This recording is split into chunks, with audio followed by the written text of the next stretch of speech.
Hey, it's Craig. I just wanted to let you know that you can listen to Canadian History X early and ad-free on Amazon Music, included with Prime.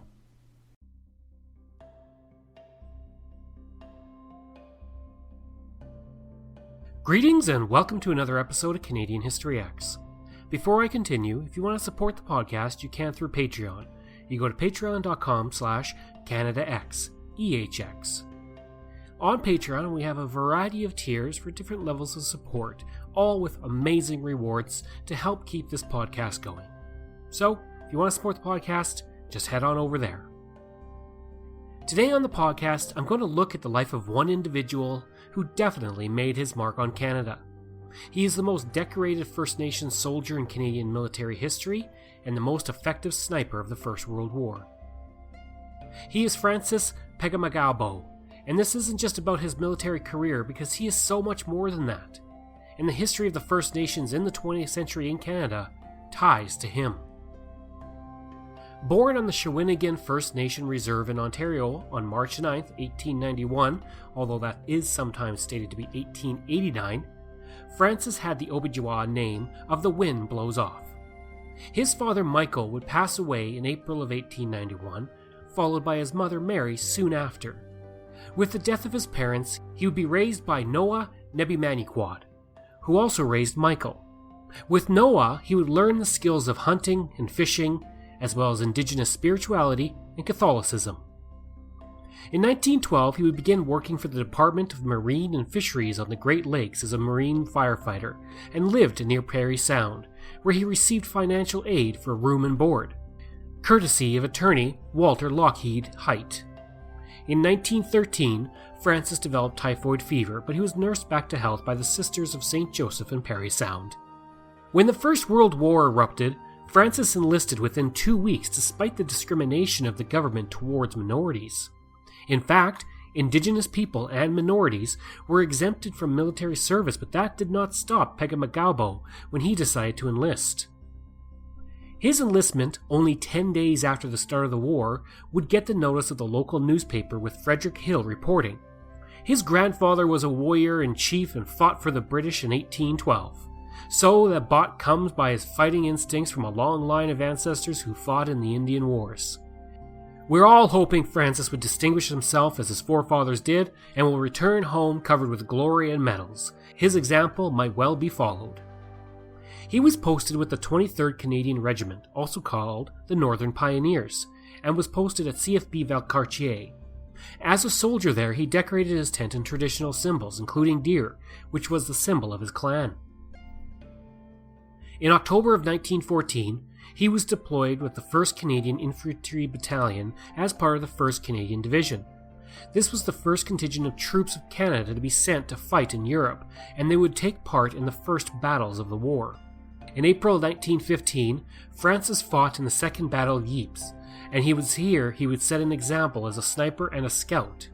After the battle, he was promoted to the Lance Corporal rank. In 1916, he took part in the Battle of the Somme and was wounded in the leg. He received treatment in time to join the 1st Battalion as it moved to Belgium.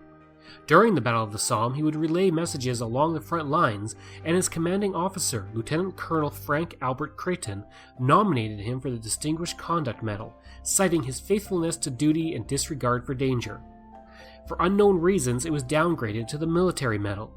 Nonetheless, he was one of the first Canadian soldiers to be awarded the medal, with a citation saying, "He carried messages with great bravery and success during the whole of the action at Ypres, Festubert, and Givenchy.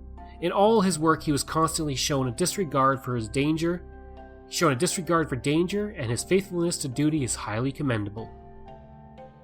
In November 1917, he took part in the Second Battle of Passchendaele, earning a bar on his military medal. At this point, he was a corporal, and he played an important role as a link between the units of the 1st Battalion's flank. When reinforcements became lost, Francis guided them and ensured they reached their spot in line. His citation for this medal would read, "At Passchendaele, this NCO did excellent work. Before and after the attack, he kept in touch with the flanks, advising the units he had seen, this information proving the success of the attack and saving valuable time in consolidating. He also guided the relief to its proper place after it became mixed up." In 1934, he would relate the situation when their own creeping artillery barrage started raining down on them at Passchendaele. He would say, "At our objective, we suffered very heavy from our own gunfire. I'd done all I could to stop by reporting to our CO Sparkling and the artillery observers. My comrades going up in pieces, shell after shell. At daylight, cannonade was still going strong. Presence of mind came to me. I had a flare pistol with me. I shot a white flare. Millions of eyes saw it. It should have been fired when we reached our objective anyways. The moment I shot the flare, the field guns ceased fire." Soon after the battle, he developed pneumonia, and with the exposure to poison gas attacks, he suffered terrible chest pains that would last the rest of his life. But despite his injuries and weakened condition, he soon returned to action. In August of 1918, he was in the Battle of Scarpe. He helped to fight off a German attack near Upton Wood. With his company almost out of ammunition and in danger of being surrounded, he braved machine gun fire and rifle fire to go into no man's land and get more ammunition to allow his post to carry on and assist the pushing back of the attack of the Germans. For his action, he would receive a second bar on the military medal, and he's one of only 39 Canadians to receive that honor.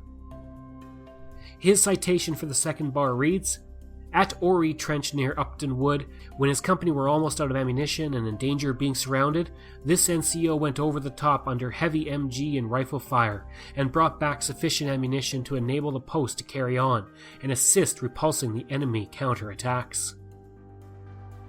At the close of the war, Francis had served the entire war in the front lines and gained a reputation as a skilled sniper. He is credited with killing 378 Germans, the most of anybody in the war, and capturing 300 more. His method for gaining kills was to slowly creep into no man's land at night, a very dangerous task, and then wait for soldiers to start to arrive, often for days. It was said of Francis, his iron nerves, patience, and superb marksmanship helped make him an outstanding sniper. For his bravery through the war, he would reach the rank of Sergeant Major, and he would receive the aforementioned military medal with 2 bars, the 1914 15 Star, the British War Medal, and the Victory Medal. It is likely that Francis would have received the highest military honor in the Commonwealth, the Victoria Cross, if not for the fact that he was Indigenous, and racism against his people was still prevalent. Once back home in Canada after the war, he would serve with the Algonquin Regiment militia as a non-permanent member. He was then elected chief, as his grandfather and father had been, of the Parry Sound Band in 1921. He would be re-elected in 1924 and serve until 1925, when an internal power struggle forced him into resigning. This was far from the end of his political career, though, and from 1933 to 1936 he was back serving as a councillor of a band. In 1933, the Department of Indian Affairs changed its policy so that the Indigenous chiefs could not correspond directly with the department, and all correspondence had to go through an Indian agent. The new amount of power given to the Indian agent was not something that Francis was happy about. He did not get along with the Indian agent that was assigned to his band, and the agent called him a mental case because Francis was so involved in political affairs. Despite others not understanding his motivations and working for Indigenous rights, he continued to send letters to the Prime Minister and policymakers demanding better treatment for the Indigenous people of Canada. His main goal, though, and despite never achieving it in his lifetime, was to have the Band Council overrule the Indian agents. With the outbreak of the Second World War, Pegahmagabow served as a guard at the munitions plant and was involved with the local militia. In 1943, he would become the Supreme Chief of the Native Independent Government, which was an early national Indigenous organization. That same year, he took part in demonstrations at Parliament Hill in which Indigenous people called for the exemption of income tax and conscription of First Nation people. He would go on to serve 2 terms as the Supreme Chief of the Native Indian Government. In 1952, Francis, who by this point was the father of 6 with his wife Eva, would pass away at the age of 61. By the end of his life, he had to sleep upright because his lungs were so weak from gas exposure that sleeping any other way would cause his lungs to fill with fluid. Despite his death, his legacy and impact lives on. He is a member of the Indian Hall of Fame in Brantford, Ontario, and a plaque honors him, and he's honored along with his regiment along the Rotary and Algonquin Regiment Fitness Trail in Parry Sound. The 3rd Canadian Ranger Patrol Group HQ building at CFB Borden is named for him as well. A life-size statue of Pegahmagabow was also erected on June 21, 2016 in Parry Sound. The figure has an eagle on one arm and a Ross rifle over his shoulder with a caribou at his feet. The eagle was the spirit animal of Pegahmagabow, and the caribou represents the Caribou clan. In 2019, Swedish metal band Sabaton released an album about the First World War called The Great War, and it included a song about Francis called A Ghost in the Trenches. Currently, his medals are at the Canadian War Museum. Information for this piece comes from Wikipedia, Canadian Encyclopedia, Veterans Affairs Canada, CBC, Military History of the Upper Great Lakes. I hope you enjoyed this episode and our look at Francis Pegahmagabow, and if you did, please consider giving us a rating and review. Again, you can support the podcast at Patreon by going to patreon.com/CanadaX, that's EHX, and you can reach me by email by going to CanadianHistoryX, EHX, @gmail.com. Thanks, and we'll see you again next time.